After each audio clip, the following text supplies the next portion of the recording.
يا من يرى يا من يرى مثل السلام علیکم۔ وعلیکم السلام ورحمۃ اللہ۔ آپ نے کہا تھا کہ گانے سننا گناہ ہے، اس سے ہمارے نبی کا منع فرمائیں۔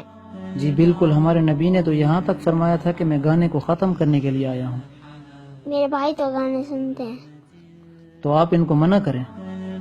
میں انہیں منع کرتا ہوں وہ پھر بھی سنتے ہیں۔ آپ ان کو ایسے کہنا کہ ہمارے نبی نے منع فرمایا ہے۔ ہاں یاد آ گیا، آپ نے مجھے ایک حدیث یاد کرائی تھی۔ آپ وہی جا کر اپنے بھائی کو سنائیں۔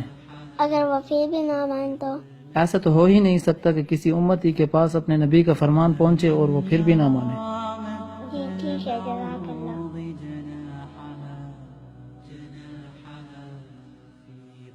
السلام علیکم۔ وعلیکم السلام، کیسے ہو؟ ٹھیک ہوں، آپ کیسے ہیں؟ میں بھی ٹھیک ہوں۔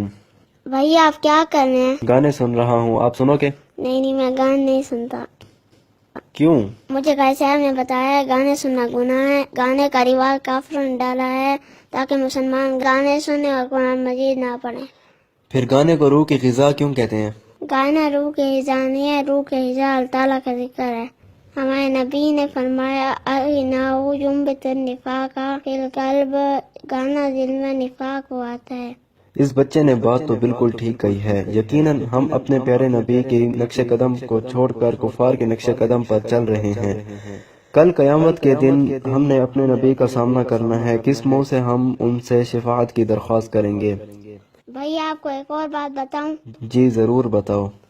ہمارے پیارے نبی صلی اللہ علیہ وسلم نے فرمایا جو بندہ گانے سنے گا قیامت کے دن اس کے کانوں میں پگھلا ہوا شیشہ ڈالا جائے گا۔ اف اللہ، مجھ میں تو یہ ہمت ہی نہیں یہ عذاب برداشت کرنے کی۔ بھیا آپ سارے گانے ابھی ڈیلیٹ کریں۔ میں ڈیلیٹ کرتا ہوں۔ جزاک اللہ بھیا۔ یہ سلیکٹ آل اور یہ سارے گانے حضرت ابن عباس رضی اللہ عنہ سے روایت ہے کہ نبی کریم صلی اللہ علیہ وسلم نے ارشاد فرمایا، قیامت کے روز اللہ تعالیٰ اعلان فرمائیں گے، کہاں ہیں وہ لوگ جو اپنے کانوں کو مزامیر یعنی گانا اور آلات موسیقی سے بچا کر رکھتے تھے؟ پھر فرشتے ان کو مجمع سے الگ کر کے مشک و عنبر کی وادیوں پر بٹھا دیں گے، پھر اللہ تعالیٰ کی ایسی تسمیع و تحمید سنائیں گے کہ سننے والوں نے کبھی ایسی آواز نہیں سنی ہوگی۔